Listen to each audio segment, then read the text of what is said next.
The regular board of the directors meeting minutes of February 1st, 2019. Any discussion on those? Seeing none, I have a motion. Motion. Motion by Mr. McLean, second by Mr. Harden, to approve the February 1st, 2019 minutes. Seeing no further discussion, all those in favor, let it be known by saying aye. Aye. Opposers likewise, motion is adopted. We're going to defer the recognitions because those two ladies are not here right now. So we're going to move into public comment on the agenda items. And they just walked in. So, before we do that, they just walked in. Ms. Lee, recognition of the two ladies that just walked in. Good morning. Kenyatta Lee, Chief Administrative Officer and Chief of Staff. I'm here to recognize two members of the HART team. You're up there. Yeah, but she's going up there now. Aren't you getting ready to recognize her? I want to give her an opportunity to put her purse down. Oh, okay. I forgot about that. Put your purse down, then you go back up there. Okay. House Stewart, can you come up as well? Both.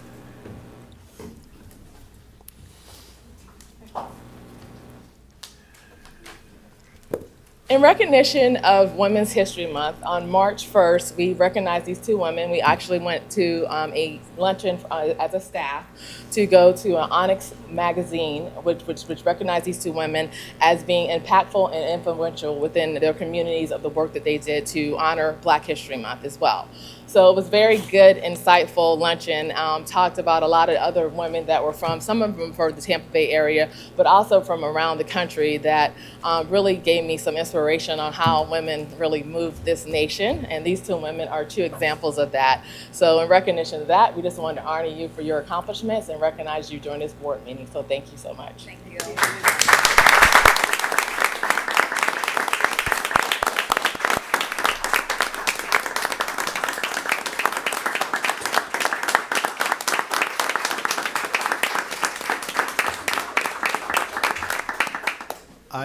I had the opportunity to attend that luncheon, and it was an outstanding luncheon, and was very proud of our two HART representatives, Ms. Williams and Ms. Carolyn House Stewart, of being honored. Ms. Williams I've only known a short period of time being here on the board, but Ms. Stewart and I go way back to the University of South Florida. We were both students there at the university, and her brother, I'm a member of Kappa Alpha Psi fraternity. She's a former international president of Alpha Kappa Alpha sorority, one of the largest. That's also one to raise your hand. My wife's a member also, one of the largest sororities in the world. And her brother and I are members of Kappa Alpha Psi. We are what we call pledge together. So we go way back. So to both of you, congratulations on that honor. It was an outstanding luncheon, and I'm very proud of both of you. So congratulations again. Okay. Now we move into public comment.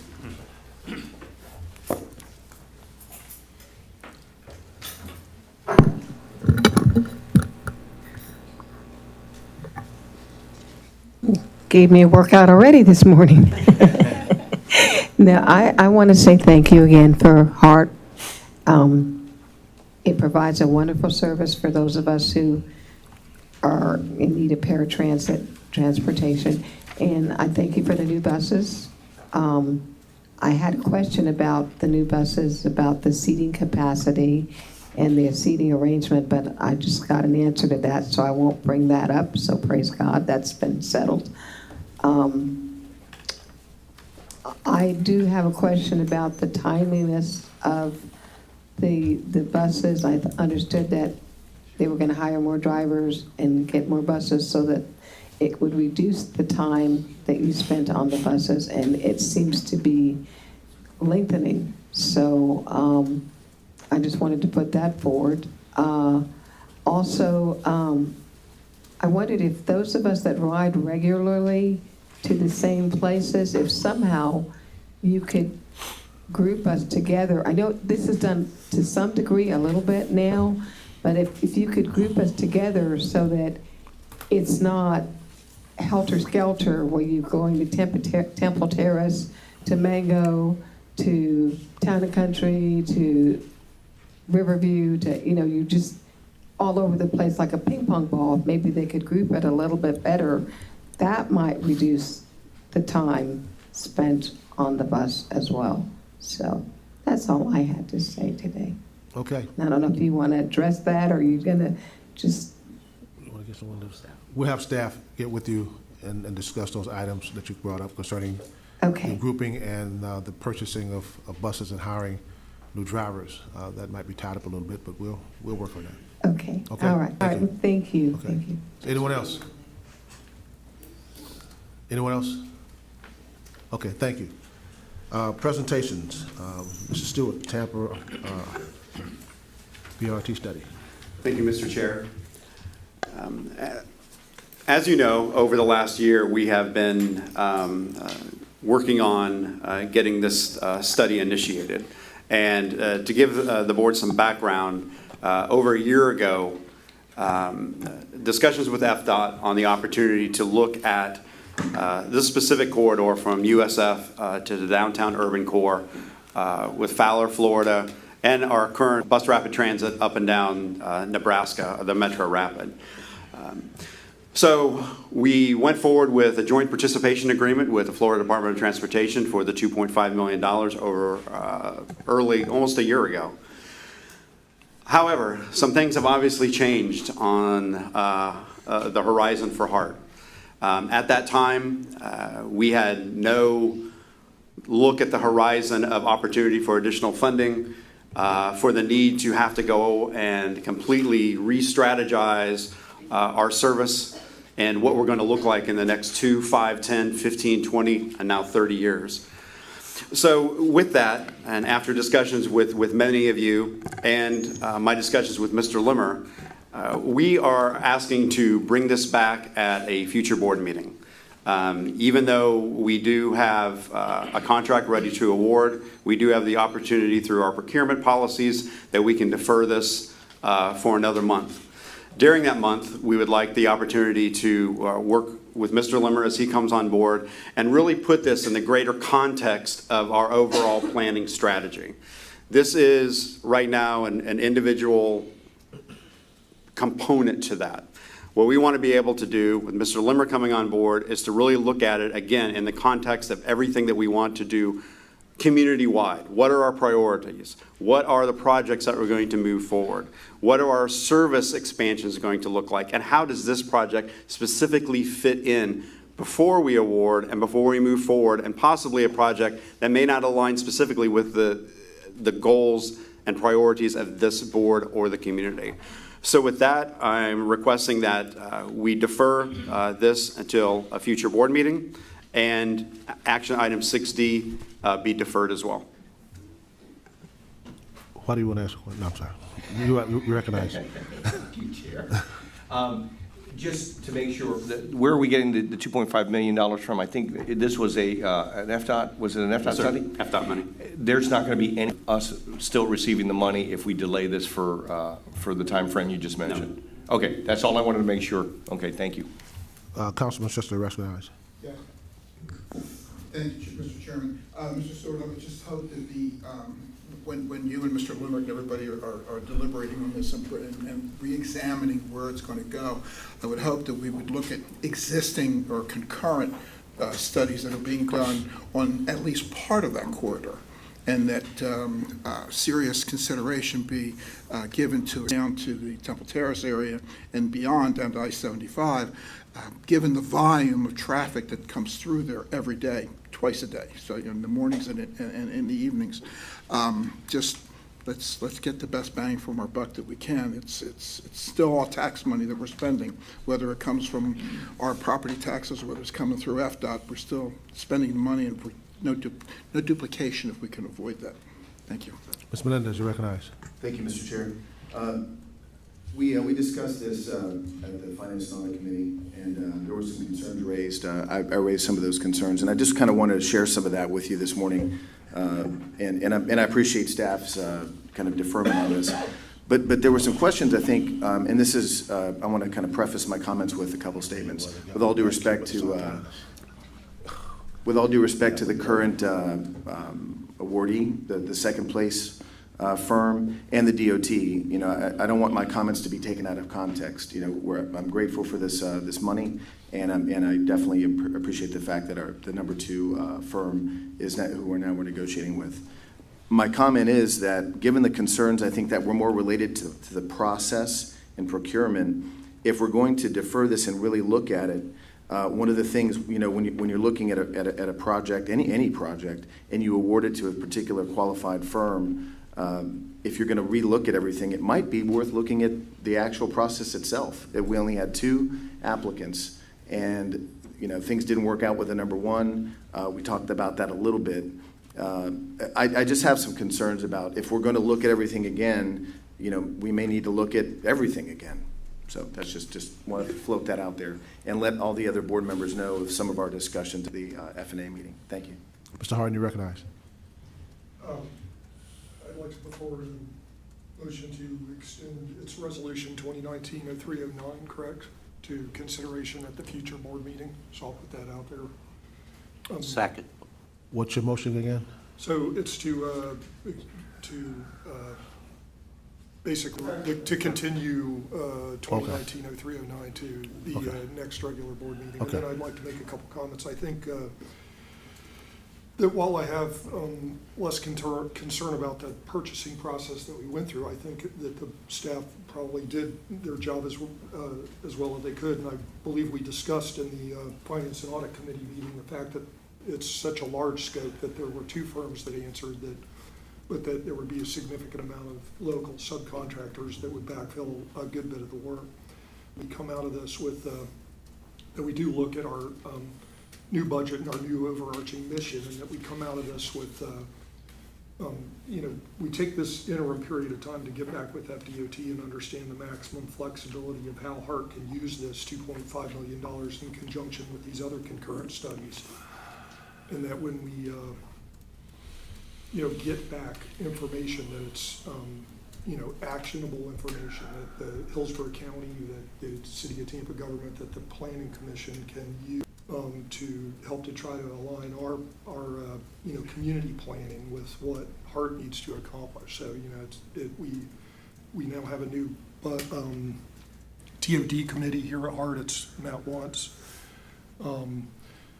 My concerns are that, that we are, running these concurrent studies, but I'm not sure we're going to come out of it with information that these other elected bodies can take action on, so that, really that Mr. Limmer takes time to understand what is FDOT going to allow us to do with this $2.5 million, and how can that best dovetail with the other studies that we're working on concurrently. So anyway.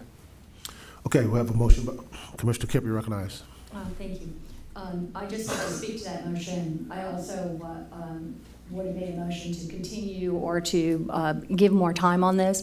I'm concerned that, first of all, the scope and the whole project was considered back in the time before we had the sales tax. I was concerned from the beginning with the scope and how it was written at the time. And got involved in that to some extent because I was very concerned about what it looked like.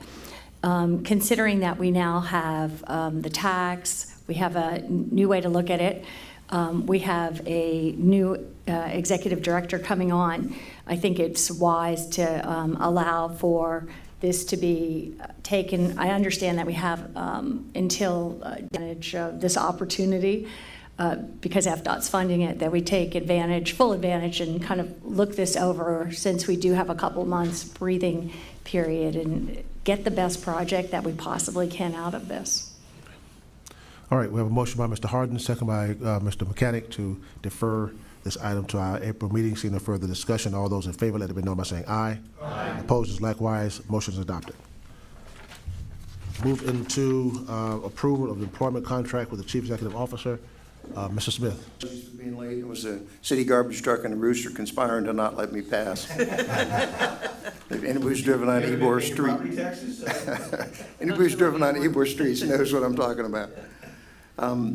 All of you received last week a redline version of the contract. It was redlined against Catherine Egan's last contract, so you have an idea of exactly what the changes were, what the nature of them were, what they precisely were. Just to provide a little bit of a summary, because you all had a chance to read it, but I know maybe the public hasn't. You know what the start date is. We're looking at an effective date of 25 March. The changes that are extant, the term is really essentially similar, but we've just articulated it a little bit differently in Section 3. It's a 2-year contract with 2 1-year extensions. Compensation has been altered. It's $210 total as base compensation. Excuse me, I must be too close to the mic. There will be current HART policies that will be applicable to the CEO, as was with Catherine. Administrative days off, you can see the period, the ability to have the same treatment in terms of vacation days and time off. There's a 15% deferred comp, exactly what Ms. Egan had as well.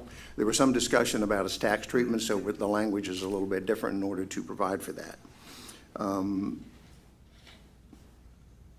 We tweaked some of the language regarding termination provisions for cause. We put in here the fact that the severance pay is the statutory maximum. That was understood or implicit in original with Mrs. Egan, so that's not terribly different either. We do have a couple of transitional expenses. One is a transitional expense associated with reimbursement for the move. That's in Section 9. And we have a temporary housing allowance that's also provided. So those are the summaries of the provisions. If there's any questions, I'd be happy to try to answer them.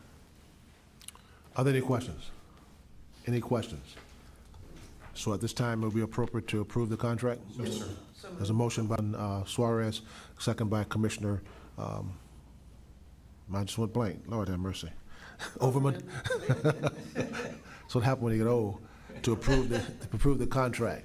Seeing no further discussion, all those in favor, let me know by saying aye. Aye. Opposed likewise, motion is adopted. So Limmerman, you said anything you want to say? Short? Well, first of all, thank you all for working with me over the past month, and thank you for having me here.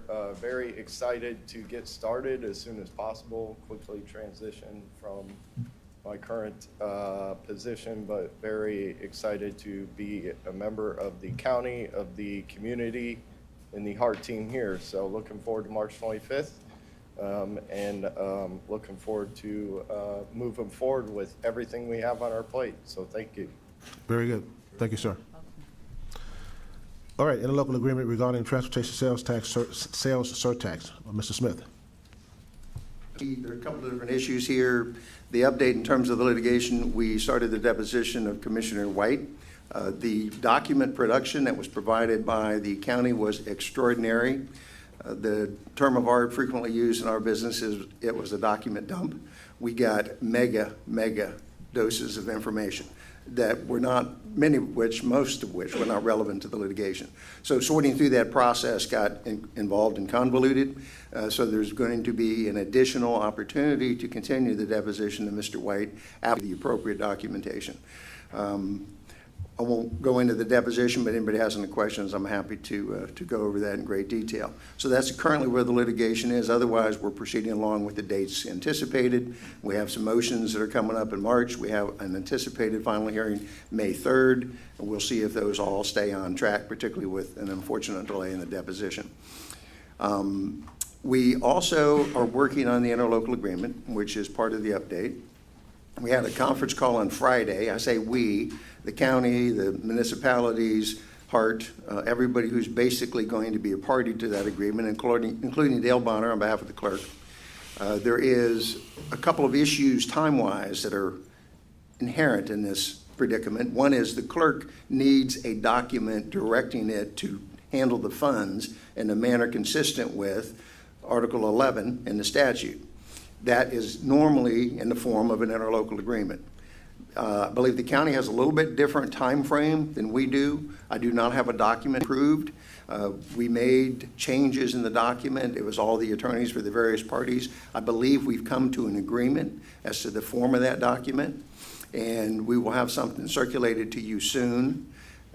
Sometimes it's a little sensitive because everybody wants to make sure they get their client informed at the same time. County's obviously an important player. All the municipalities are as well, and of course this board is.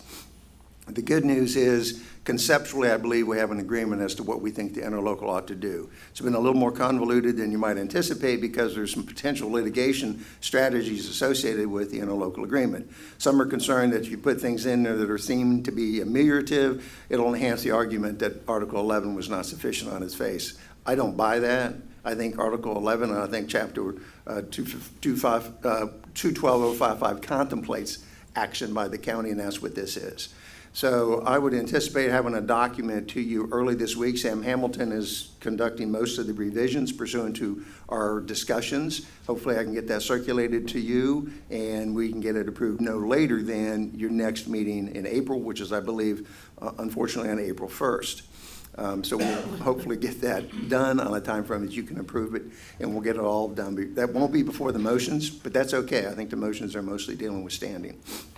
So that's, I know, a very succinct summary, but if you have any questions, I'll try to answer them in a manner that doesn't have any implications for the litigation. Mr. Mechanic, you recognize. Mr. Smith, are there any other depositions scheduled? No other depositions are scheduled, Anticipated? nor anticipated. Okay. Are there any other questions, Mr. Smith? Okay, Mr. Smith, thank you very much. You're welcome. Thank you. Okay, all right. We're now moving to the consent agenda. We have a couple of items on the consent agenda. Resolution R 2019-305, 29-0306, 29-0307. Any questions on those? Seeing none, I have a motion to approve the consent agenda. There's a motion and a second to approve the consent agenda. See no further discussion. All those in favor, opposed likewise. Motion is adopted. Now we're moving to action items. Resolution 2019-0308. Who's handling that? Oh, that was deferred. I'm sorry. That was deferred. Okay. And we already approved the contract. Okay. So now we're into the interim chief executive director's report.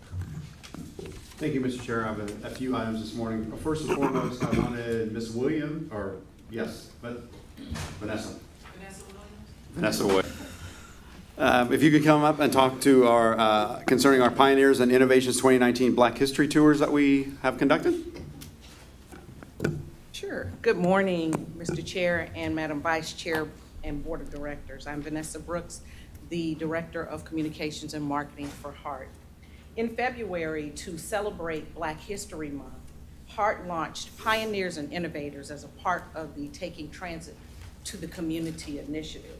For the first time in HART's history, we wrapped a bus, a uniquely wrapped bus full of pioneers and innovators and their patents.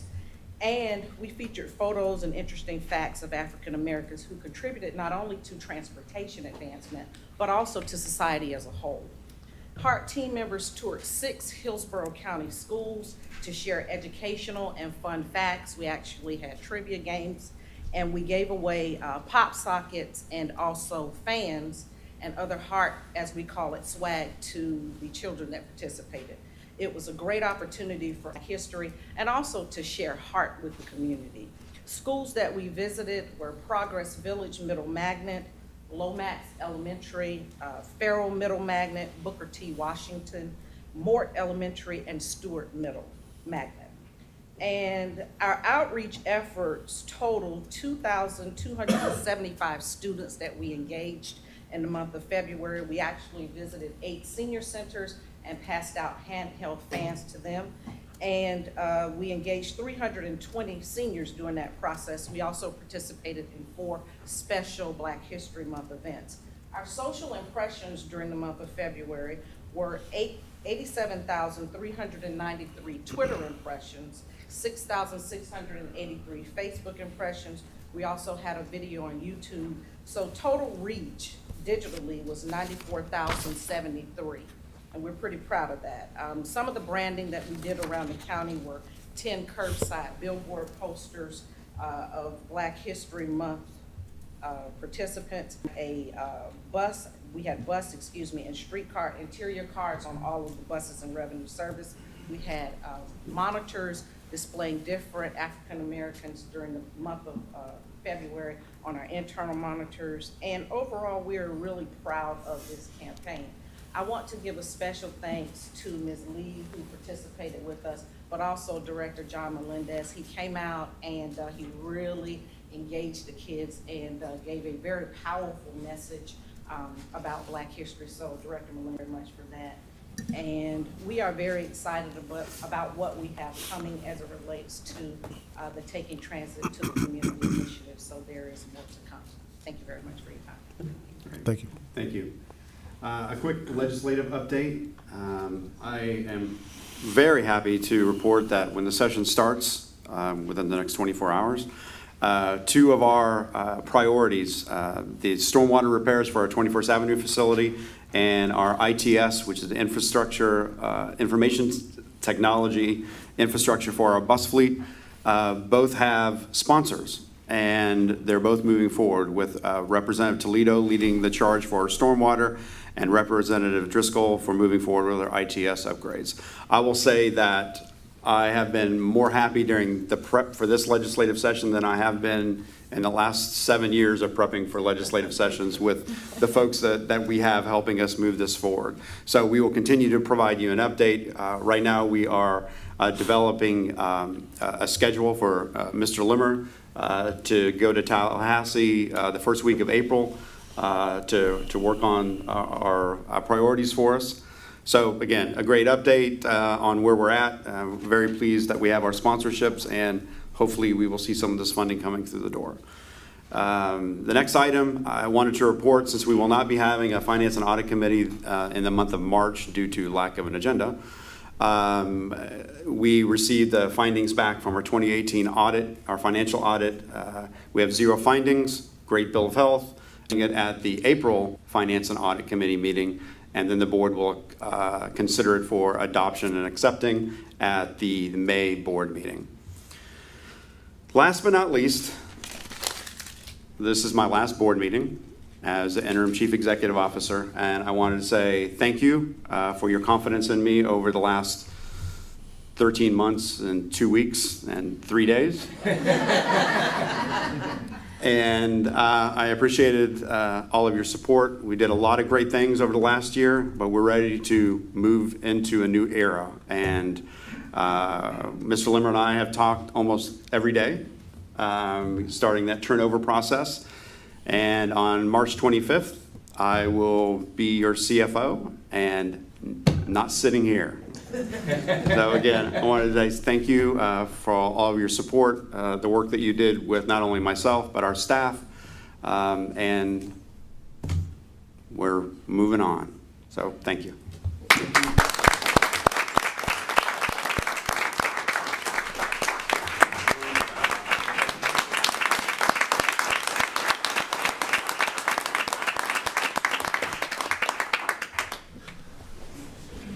Let me say to Mr. Stewart that we are honored that we had you as interim CEO for the last 13 months, whatever days you had put in there. I worked very closely with you during that time, and we took this agency through some tough times and through some good times, and you handled it in the most professional manner that possible. And I have nothing but the most respect for you and what you did here as an interim CEO. It was sometimes tough, but he and I stayed on the phone quite a bit going through many things that we had to deal with. So again, thank you very, very much. We look forward to you going back into your CFO position. However, you have the knowledge of the 13 months, so you need to share that with Mr. Limmer and get him prepared for that. So again, thank you very much. I appreciate it. I don't have a report this morning, so we're going to move into the general counsel report. Mr. Smith, do you have anything? I have nothing further. Did we approve the policies during the consent agenda? Yes. Okay, fine. Yes. Nothing further. Thank you very much. Okay. You have the committee reports in your agenda, in your packet. We're now moving to public input regarding general concerns. The first person is Janice Butler. Okay.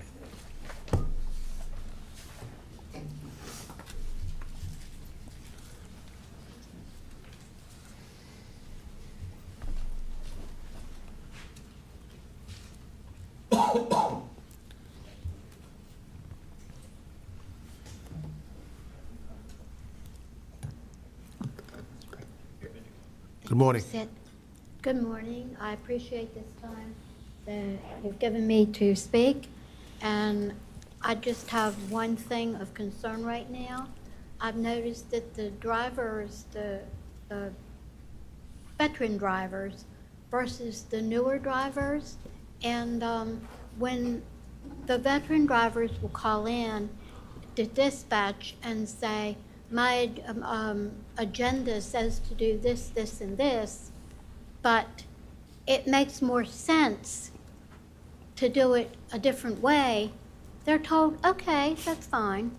And the newer drivers, they don't know this. They don't realize that they can call in and ask for their agenda to be changed.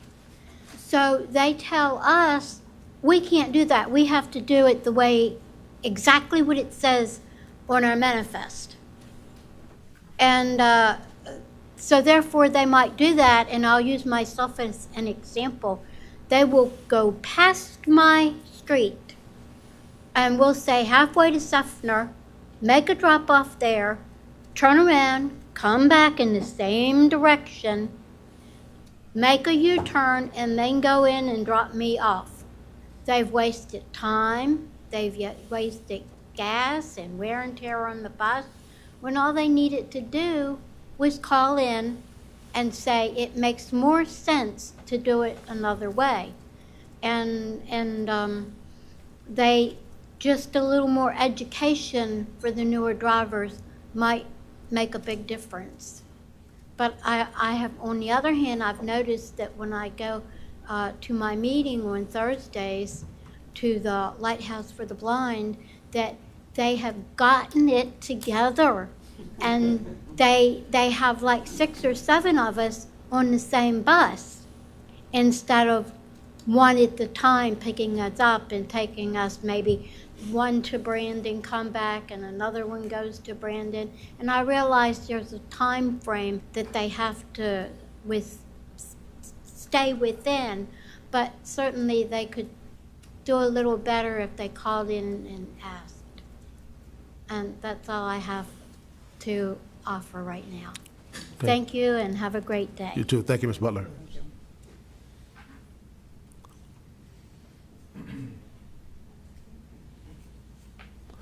Denny Crisamoto? Pardon me? Okay. Good morning. Good morning.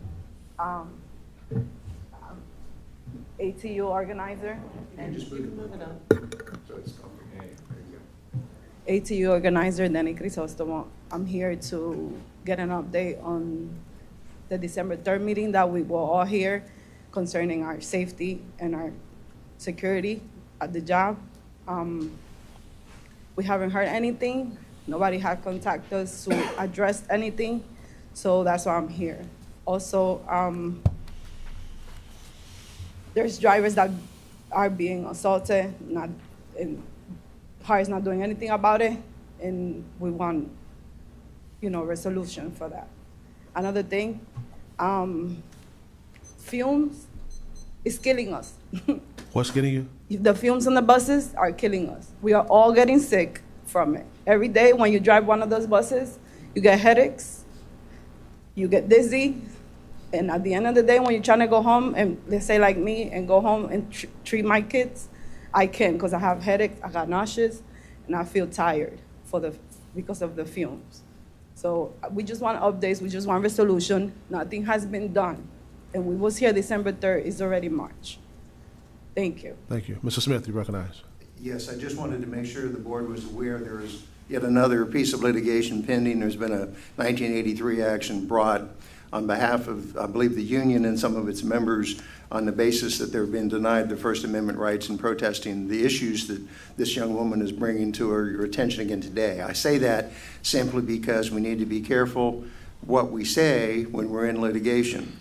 It's not the substance of her issues that they're litigating about. They're litigating about the First Amendment, but they're not totally unrelated. When I had conversations with the interim CEO about what we should do with respect to publicly addressing these issues. They are being addressed, they are being dealt with, but there has not been a public articulation of that process. I suggested that he consult with the outside counsel who's handling the litigation to make sure we get direction from that counsel with regard to what we can and cannot say in public. So, Jeff, I don't know exactly what the outside counsel advised. I believe it was consistent with my suggestion that really we should be careful since we're in litigation on this issue. Yes, sir, it was. Okay. Okay. All right. If I could, Chair. No, So the whoa, question whoa, whoa, is- whoa, whoa. I'm sorry. What are you gonna do now? I didn't realize. What are you gonna do? I had a question of Mr. Smith and of the CFO. Okay, I mean, of the new CFO. be careful of your question. Well, I think I heard that already. But thank you for telling me again. I think the part of the thing that I wanted to find out, because you just made a very good and eloquent analysis that the basis of the litigation was on First Amendment grounds. There are some issues that were brought up in December, as she mentioned, that deal with some safety issues and process. And the question I had is whether or not that process has been communicated to the members of both the union, but also the employees at large, in terms of some of the things that are being worked on. Because it sounded like there are some things that are being worked on. Correct. Okay. Now, and again, not sharing with the public per se, but have you shared that with the employees? The process, not, in terms of some of the issues that she brought up. We are addressing issues. However, we have not, based on this litigation, gone back out to our employees at the moment. Okay, that was the question I wanted to answer. Thank you, Chair, for your guidance. I'm just No, that's not make sure everything is in order, every I is dotted, every T is crossed, because we don't want to say the wrong thing and get ourselves in deep trouble as this litigation continues. Okay. Okay, that's the last person I had on public comment. Is there any old business? Any new business? Mr. Chair. Okay, Mr. Melendez recognized. Call it old or new. I just wanted to make a quick comment and give some accolades to staff for the Pioneers and Innovators campaign. As you see the buses out front, it looks incredible, and the content is incredible, and they just did a great job. Everybody out there, Carla, Vanessa, Donnie, and there were operators there. Just our staff deserves accolades for that. They made the process of me getting involved easy. So I want to give a little plug for being an ambassador, taking those opportunities, looking at your schedule, and getting out there. Thank you. Commissioner Kemp, you recognized. Thank you. I was going to hold this until another meeting, but because of the last few months, the intensity of the discussion surrounding the CSX tracks, I'm going to bring it today that we, and I can either do this by motion or look as a future item to have our new CEO bring this back, but I'll start with a motion. Move that we direct our new CEO to explore the acquisition of all possible CSX tracks within Hillsborough County, including moving forward with an appraisal. Is there a second? We have a motion by Commissioner Kemp, second by Commissioner Overman. Is there any further discussion? Any questions? Saying none, all those in favor, let me know by saying aye. Aye. Opposed likewise. Motion is adopted. Any other, Commissioner Overman, you recognize? Last week, I was able to participate in a groundbreaking for an affordable housing community that's going to end up with about 350 people living on at the corner of Broadway and Williams Road. And in Mission Max, in our effort to maximize the resources that we have in order to address efficient routes, cut the route on Williams Road. Currently, across the street from Williams Road is a senior center that typically will use transit for getting around. But additionally, we're about to have, within the next, say, 14 months or so, 144 people in partnership with Metropolitan Ministries, moving people from homelessness to home security. I think with our plans going forward, when we're talking about transit-oriented development, we're looking at where our primary arteries go and where we look, how we're building our transit network. I think it's critically important that we look for opportunities to address new communities that are being purchased or built, per se, as it pertains to those that are working with affordable housing. It's critically important that we recognize that the thresholds for qualifying for affordable housing are at a level that doesn't afford owning a car.